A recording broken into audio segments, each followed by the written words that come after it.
Hey, Believe Nation, it's David Imonitie again. Super excited to announce that the I Believe experience is finally happening. We've got our VIP night on the 8th of January. Then we've got the Believe experience. The I Believe experience is going to happen on Saturday. It is going to be absolutely incredible. This is also going to be a weekend of giving as well, because on Sunday, we're going to have the I Believe Foundation Gala, the 8th, 9th, and 10th. Start planning for it now. We're going into 2021 very fast. This is the year of acceleration. Don't miss it. January the 8th, 9th, and 10th. I'm going to be there. We're going to have some incredible leaders. They're going to be there as well. Don't miss the VIP night. Don't miss the I Believe experience. And definitely join us for a night of giving and sharing with the world at the I Believe Foundation. I'll see you guys, all right? Love you. Believe Nation. Take care.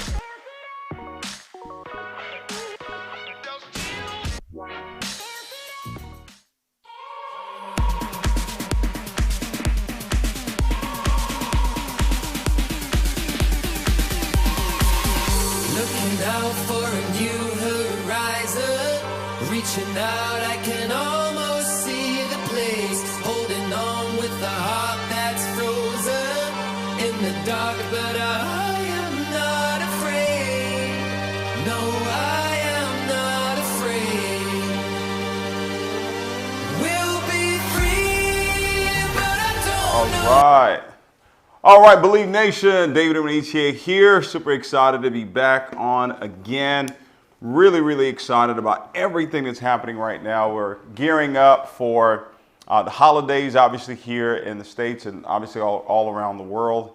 Happy Thanksgiving, Merry Christmas, Happy New Year, all that good stuff. This is always some of the most exciting times of the year because it's the end of the year, but it also brings about a new beginning. So we're excited about 2020 closing out with an incredible bang and then going into 2021, which I believe is the year of acceleration.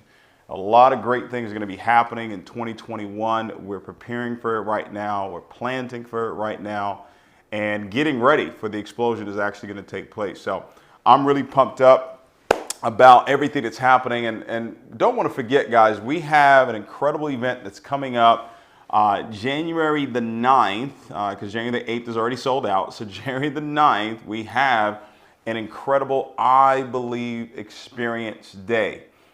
This is the day where your belief system will be transformed. All right, that is the day. There's no doubt about it whatsoever. Your belief system is going to go to another level just based on what actually happens in this one day. We'll be going from 9 a.m. to 6 p.m. and I will be teaching every nuance, every strategy, technique, everything that I've utilized over the last 16 years that has allowed myself and countless amount of other people to really succeed at a very high level. I'm going to be teaching that. It's going to be really packed into that one day, the I Believe training day. All right, so do not miss that. You can actually go to ibelieve.events. ibelieve.events, and you can actually get your tickets for that. If you want to participate also in the gala, we have tickets where you can actually buy a combo ticket where you can get a general admission ticket for the training day and also be at the gala. Gala is going to be absolutely amazing. This is going to be a night of giving and receiving, okay? Giving and receiving. This is really the time where people really have the heart to give. You really should have the heart to give all throughout the year. But obviously, this is where a lot of people come together to actually give. And that's what we're going to do that particular night there. All right. So make sure you go to ibelieve.events to get your tickets for it. There's a 10-pack that you can purchase for the training day. If you're a leader, if you're building a team, you're building an organization, you can actually get a 10-pack. You get a deal on it. It's only $2,000 if you actually get a 10-pack, so $200 a ticket. And you can also get a 10-pack with the gala event as well. Another thing, guys, listen, when you come to the event, what I would recommend is really come comfortable, okay? Come in your Believe Nation merchandise, okay? Come with your gear, ladies and gentlemen. Gear up for the I Believe training day. We're going to be doing a lot of moving, all right? It's going to be a lot of moving. It's going to be a lot of excitement. Don't come in a suit, okay? You want to come in your Believe Nation gear.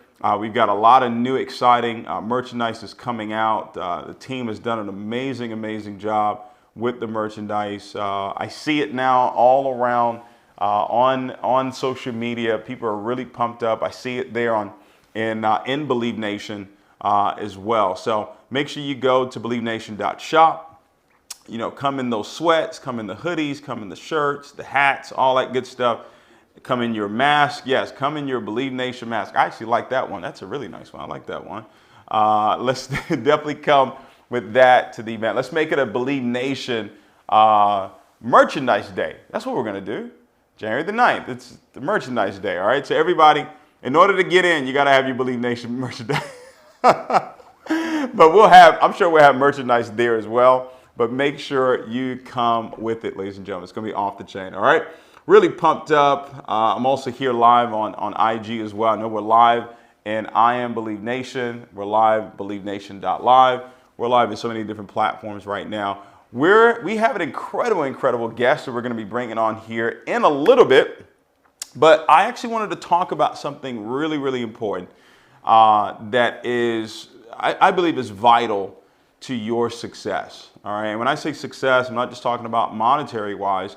I'm really talking about success in your relationships.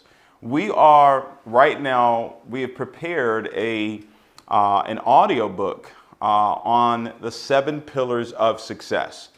And it's really how you can actually pivot from where it is that you are right now to profits.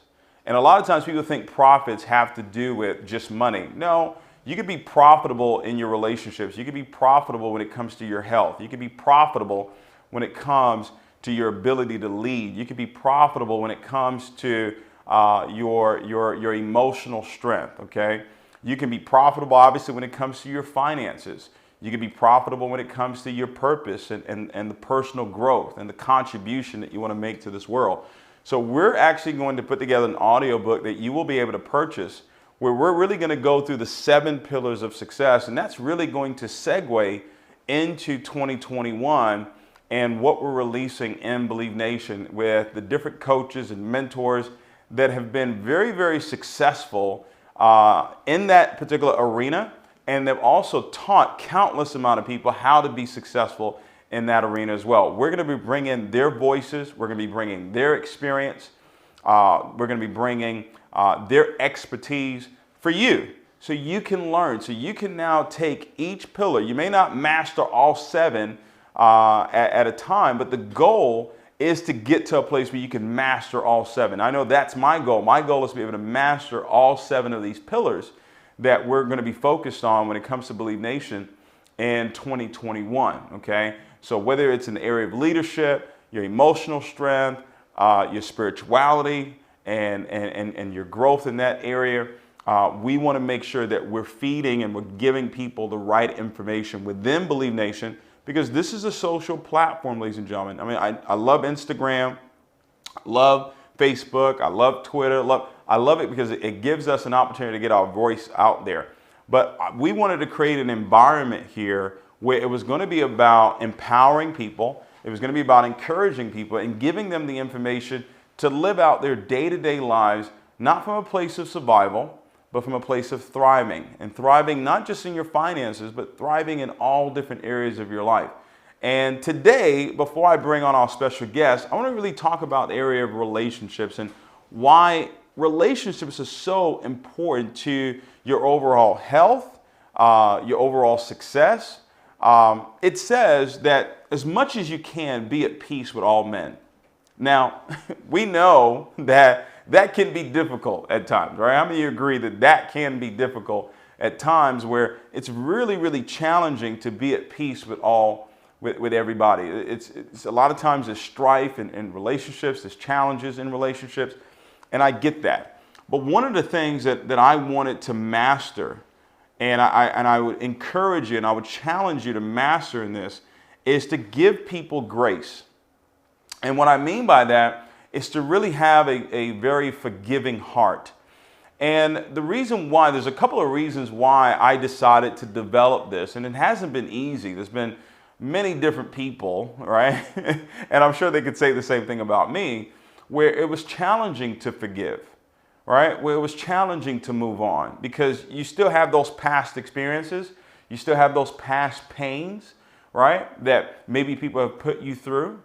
And it's hard to forgive. But what I realized, a couple things that I realized is that, I want forgiveness, right? I want forgiveness as well, right? There are a lot of things that I would want someone to forgive me for, that I would want God to forgive me, all right, for things that I do, okay? So if I desire forgiveness, then I've got to be willing to give forgiveness as well.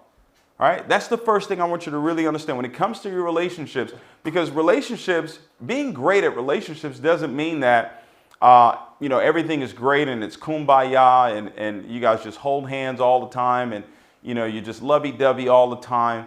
It doesn't work like that. When you're dealing with family and you're dealing with, your significant other, there are going to be challenges. There are going to be some situations, right?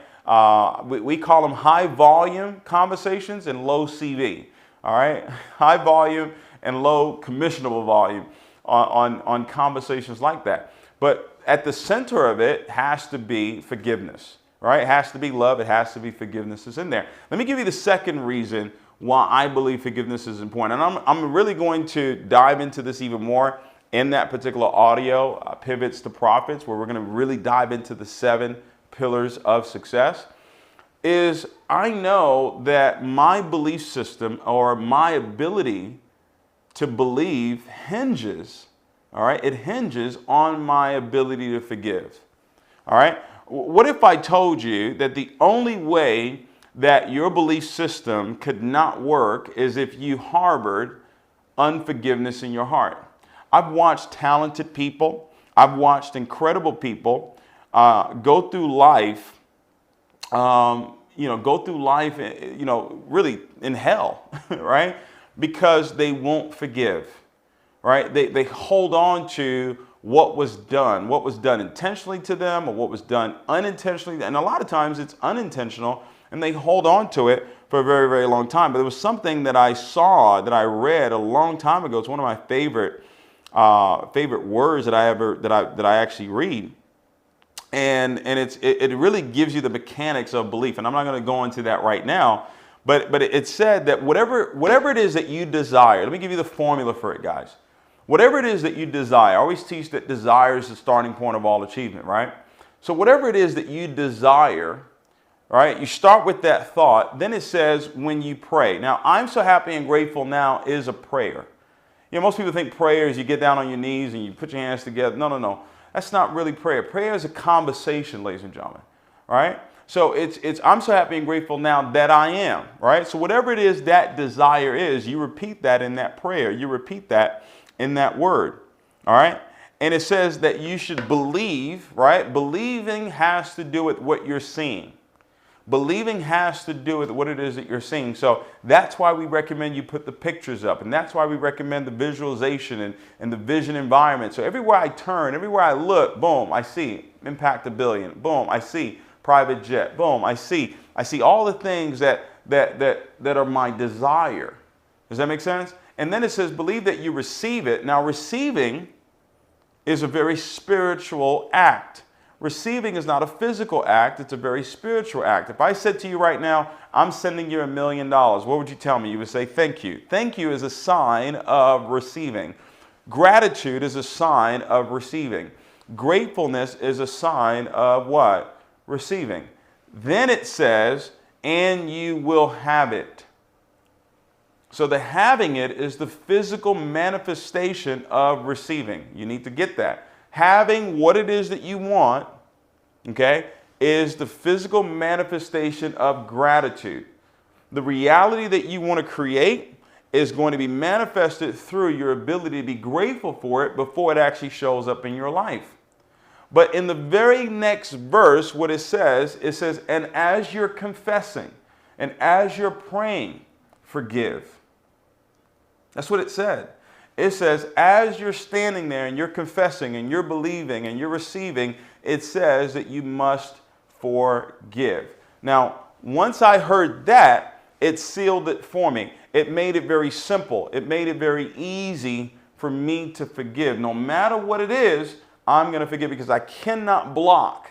I cannot stop my ability to believe, because that's the only thing that could stop it, is unforgiveness.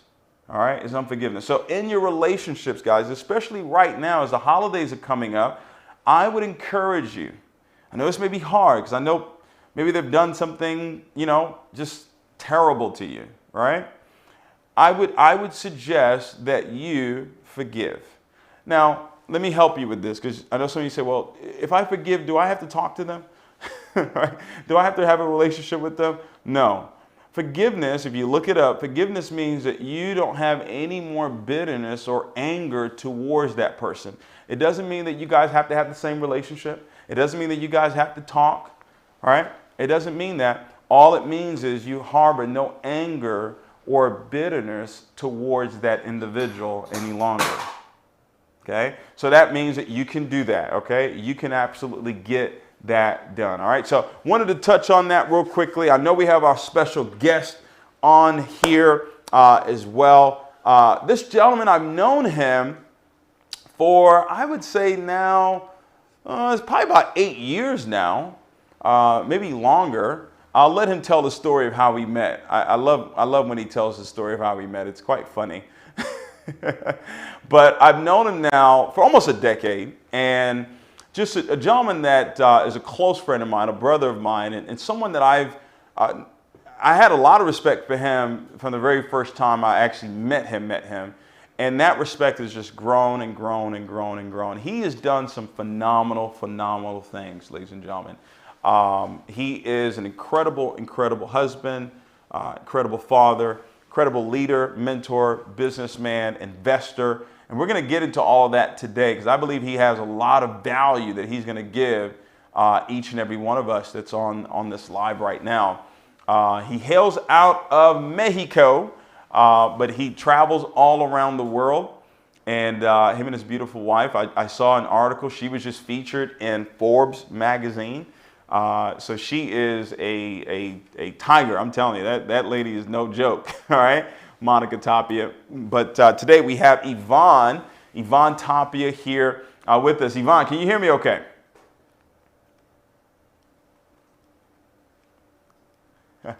Awesome. Now, I see he's talking, but I can't hear him in my headset. But Yvonne, are you there? Can you hear me? I'm here. All right, I can hear you now. I can hear you perfectly. How are you, my brother? Perfect. Awesome. I see you're in your studio as well. I love it. Yeah. Good deal. So are you back at home now? Yeah, we're home. Okay. We're here in Toronto, Mexico. Cool deal. Ready for the show. Awesome, man. Awesome. Well, listen, man, thank you for jumping on Believe Nation .live here. I know a lot of people have been excited to hear from you on this live here today. But Yvonne, let's start with your story. Let's start with your background. How did you get to where it is that you are today? Funny enough, we're wearing almost the same colors. Is that green and blue? Black with a little bit of green. Okay. So this is a green and there's jacket. some blue in there too, right? Is there some blue in there? This is some blue here. Yeah. Yes. Yeah. You always do that, man. How do we always do that? How do we always kind of coordinate that? This is some AL. I don't know. I just felt Christmas was coming, so I said green. Right. That's how I felt. Gotcha. So tell us your story, man. Go from the beginning of the beginning. How did all of this come about? Well, when I break it out, very simple. 2009, I'm a civil engineer working normal, like most of the people. Actually, Yvonne, I want you to start from the beginning of the beginning, not the entrepreneur, Yvonne. I want to know the little kid. I want to know the small IT. Okay, so born and raised Tijuana, Mexico, since October 20, 1983. I'm from the suburbs from Tijuana, Mexico. My dad was a pharmacist. We used to work for a drugstore in one of the, it's called IMSS, which is a public hospital in Mexico. My mom used to work as a nurse there. And they used to always try to bring me to paying schools and try to raise me there.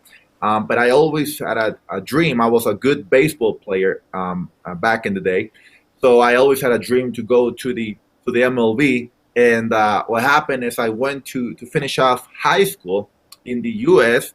I always talk about how there's two ways of going to the U.S. in a hurry or with a visa. I went in a hurry, and we stayed there.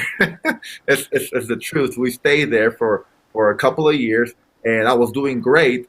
Then it's a fact that I got hurt from my shoulder, so I was always good with numbers. So I said, let's study engineering. I went to Cal State LA, and I still was playing baseball, not at the level I used to be, but I was still playing good level of baseball. Went even to College Two, Division Two World Series. We went there, and then we went back to graduate at San Diego State University. That's around where I met Monica, and I met her through basically one of my situations. I was starting to get into being an engineer, working as an engineer, and I had a job. I still remember I got offered a job for a small firm and a big firm. The big firm offered me 70K and the small 60K, and the small firm offered me 50K. And I went with the small firm because I thought this is going to be a bigger future for me. Well, a year after, December 2008, I didn't have a job. So when you are just an employee, just getting hired, what do? You buy a home, you buy a car. That's what you see everybody do. That's what I did. And for a kid from Tijuana, Mexico, to be working in the U.S., earning some 50K a year, and having a nice home in Tijuana, because I was crossing the border from Tijuana to San Diego every morning, because it was cheaper to live in Tijuana. That's what a lot of people do over there. And so what happened is, when I lost my job, I didn't have the money to pay the mortgage. I didn't have the money to pay the car. I was unemployed. I asked for unemployment for basically, it was around 20 months. And that's basically my life as an employee, how it started.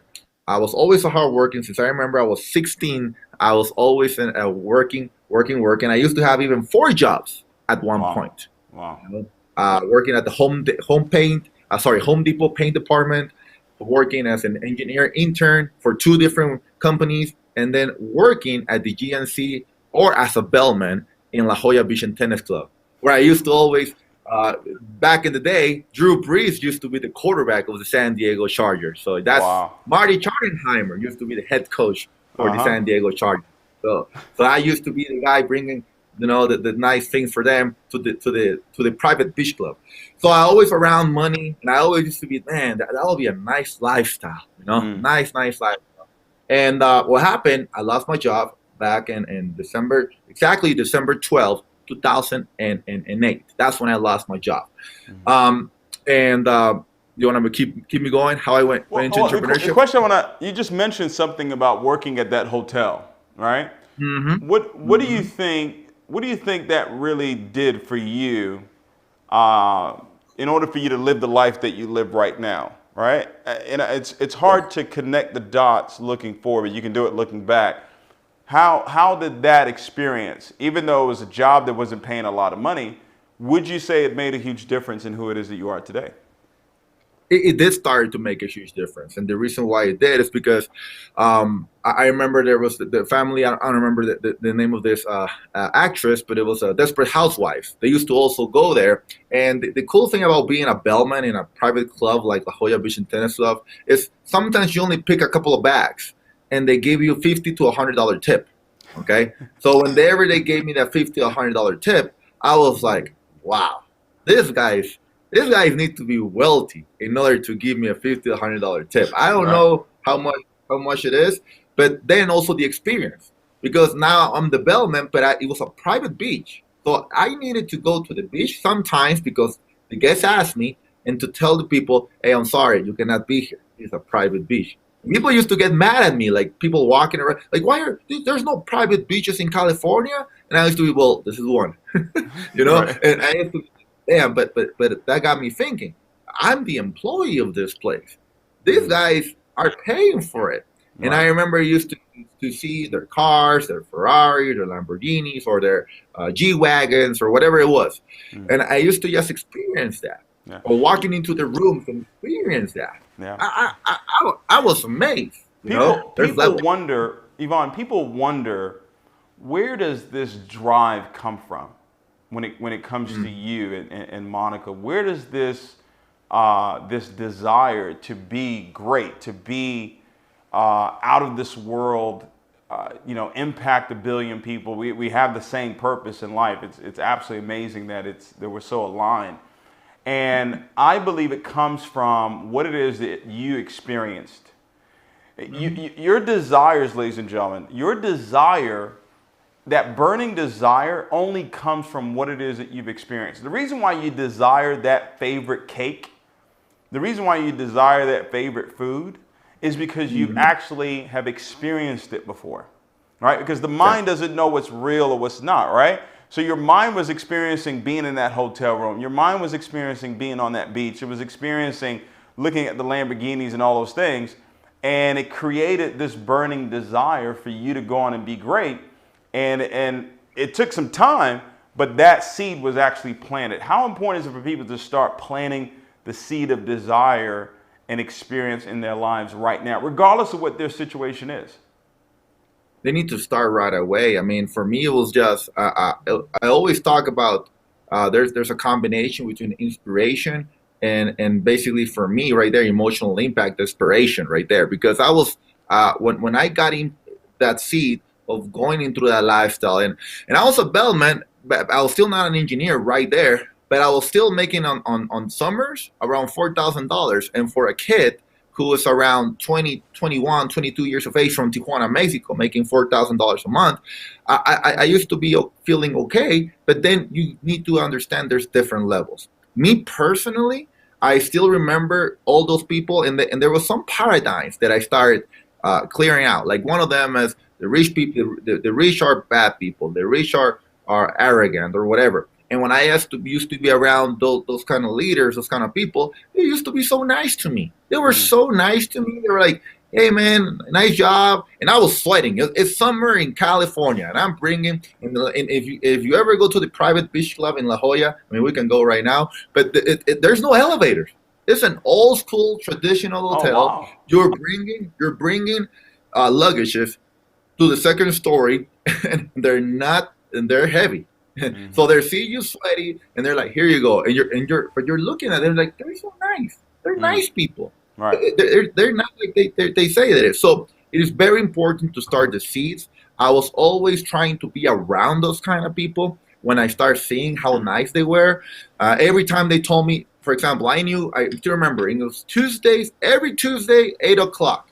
That was the time set for Marty Schottenheimer's dinner. That was every Tuesday when the NFL schedule was on. So what do you think I was doing? 7:30, I was at the lobby. I was just waiting. I wanted to be the guy working for Marty Schottenheimer every Tuesday. That's what I wanted. And not because of the money. I just bring whatever they asked to. And then there was a little private studio or whatever looking at the beach. Well, I was next to it just like trying to look at them like I just to be there.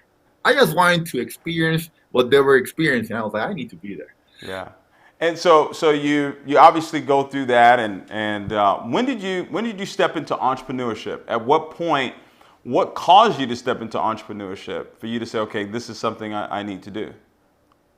Well, what happened to me is I went to my first big time pain on the financial part.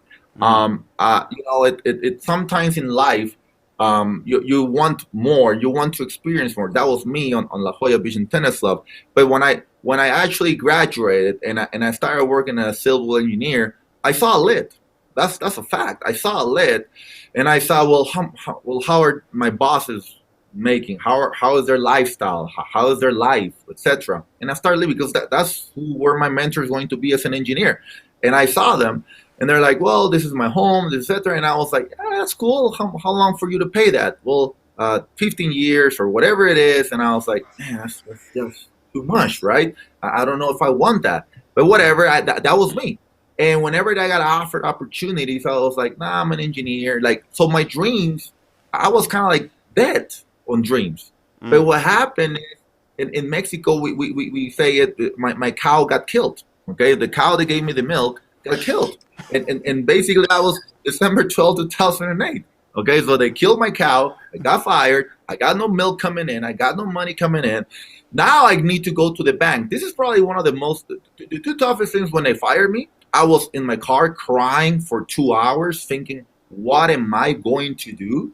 Right? Because I got monthly mortgage payments and I have no money. And that means I have to go back living maybe in a smaller apartment. And then we eventually had to go living with my parents. And then the second one, it's just tough when you go to the bank and then you're like, yeah, that car payment of 450, can you like bring it down or not pay it for like until I get a job back? So that's a tough one. And when they're looking at you like, yeah, fill this report, I was feeling, man, I need to fill out this poor report. It's hard, but it's true. And that got me so hard. Even little things, David, even little things. I don't know why I remember this right now. I got my brother-in-law. Okay, they used to come to my home before I lost it every Friday and Saturday to drink some beer or to whatever, just have fun in our way that we were thinking, right? And what happened? I remember I had no money. I haven't been working for like 2 weeks, so now I'm not spending. I'm like keeping whatever I have. I got like maybe $300, right? And I'm like, I need to save those till whatever happens. And this guy, he's like, let's go and buy some beer. I'm like, I can't, bro. He's like, why not? I got no money. And he's like, it's beer. It's like $5. And I'm like, yeah, but I have no money. And he's like, don't worry about it. I'll buy it. Now, okay, let's go. So we take my car. We go to the AMPM in Tijuana, Mexico, right? And we go there, and he grabs, I'm never going to forget that. He grabs a 12-pack, and he says, give me $5. That's all he said. And I was like, I just told you in my home. I don't even have $5, man. And then he was like, well, then you're not going to drink. I was like, oh. And that hurt me. You have no idea how much that hurt me because I was always the family member. They used to pay for stuff because I was the guy who's making the US dollars, right? And I was used to be the guy paying for it. And now this brother-in-law, who's making maybe 20% of what I'm making, he's now mocking me. And I feel so bad for little things, just little things that I felt I was not a provider anymore. Wow. And that hurt me so much. And I'm not even talking about my little daughter.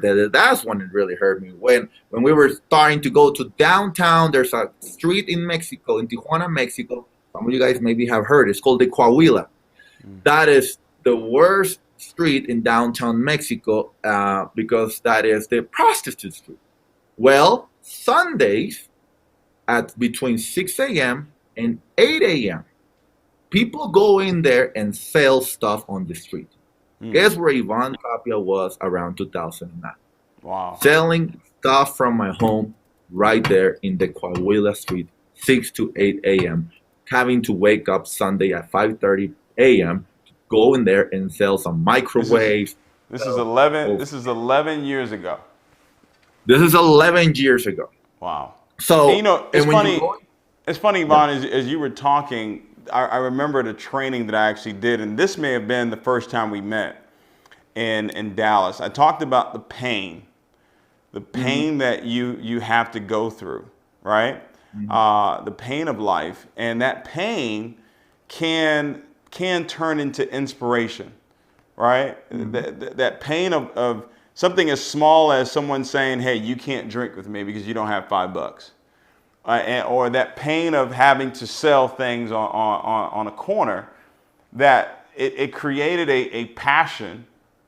It created a desire for more. It moves you into action mode. See, that's what pain does. Pain provides you with the passion that you need, all right, in order to take action, all right? And while you're taking action, what actually inspires you is you don't want to go back.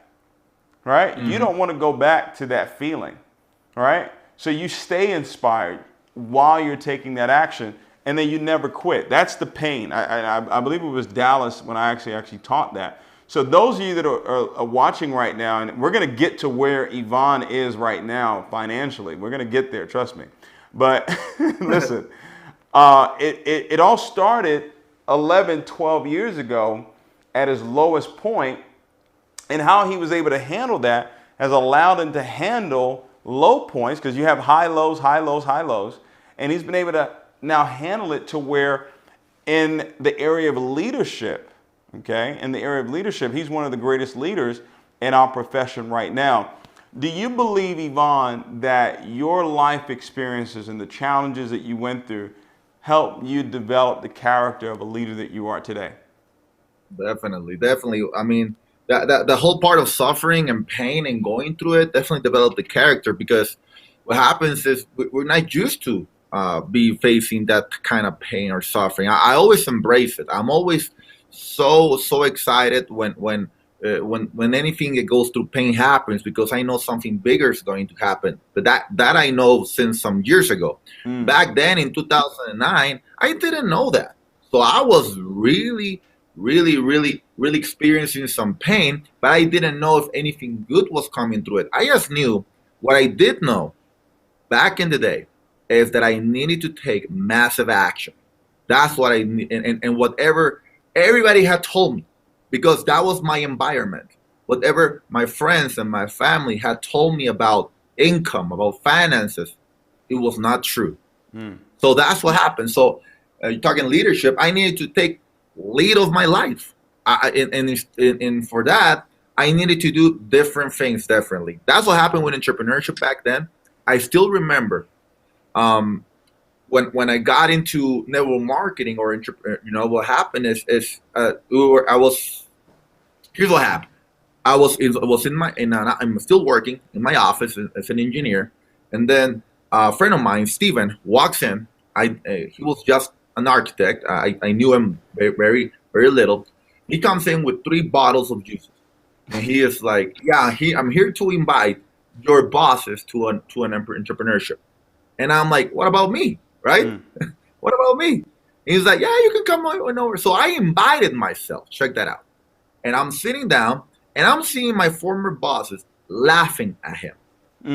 They're laughing. They're like, yeah, blah, blah, blah. And I'm looking at it. I'm like, "This is network marketing, right?" And he's like, "Yeah." And I knew network marketing because my mom used to do 10 years network marketing. I used to be helping my mom back in the day. That's also kind of the pain, because my mom has struggles in walking. She developed a weird, nervous disease where she can just barely walk today. And I used to help her throwing out the flyers and posters and the posts and everything. I used to help her out a lot. I never did it was Herbalife with her, but it was still just helping her, Wow. And what happened is when he introduced me to that, I was like, "Nah, this is not for me." But then he showed me a magazine, and in the magazine, it was the Boston Red Sox drinking that juice. I'm a baseball player, right? So I see the Boston Red Sox drinking the juice. I'm like, "Oh yeah, I'm gonna drink that juice," right? It is the juice that helped them win the championships, right? So what was this juice? What was the name of the juice again? Monavie. Okay, I remember that. And what happened is he's like, "Hey man, why don't I go and pick you up, and we come to see a meeting?" "Sure, let's go." And I went to the meeting, and as soon as I got in, 600 people all fired up about a juice, right? I still remember the stories, right? They're like, "If your arm gets cut off, you just put some juice in and the arm will go." I'm like, "Come on, guys. Like, that's exaggeration, right?"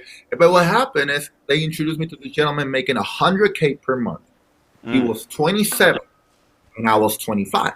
Wow. And then he said that, and I remember at the end, they said he was driving his car. And so that's the inspiration. That's the part of the inspiration. So when I met him and I was talking to him, he just told me I was doing real estate and I struggled big time in the last months, and I started doing this. And sooner or later, I joined. I started doing network marketing back then. And here's the thing. I didn't just sign up. I went all in. I cannot explain that too much because I don't know what happened to me right there, but I think it's because I saw my mom 10 years in Herbalife, combination with seeing this gentleman making $100K a month. But when I joined with the largest pack. I still remember a month later, I was putting my own office. I was putting flyers and posters. I was doing a lot of stuff that a lot of people were probably coming in with, "Let me try it out." I was not trying it out. I said, this is my opportunity. Yeah. And for You 3 years, I Ivan, didn't even make it. I love hearing this entire story because I knew a lot of your story, but not everything you're sharing right now. And we can look back and see you working at that hotel. Put some Mm-hmm. images in your mind. Put a Mm-hmm. lifestyle in your mind that you now desired. So, and the self-confidence formula says that any desire that we persistently hold in our minds will gradually, okay, turn into physical action. So when you found the vehicle that could give you that lifestyle, because being an engineer couldn't allow you to go and drive a Lamborghini or make $100,000 a month, but it went and it sought out some practical means. That's what it says. It says that when you hold that image in your mind, it's going to go and seek out practical means in order to accomplish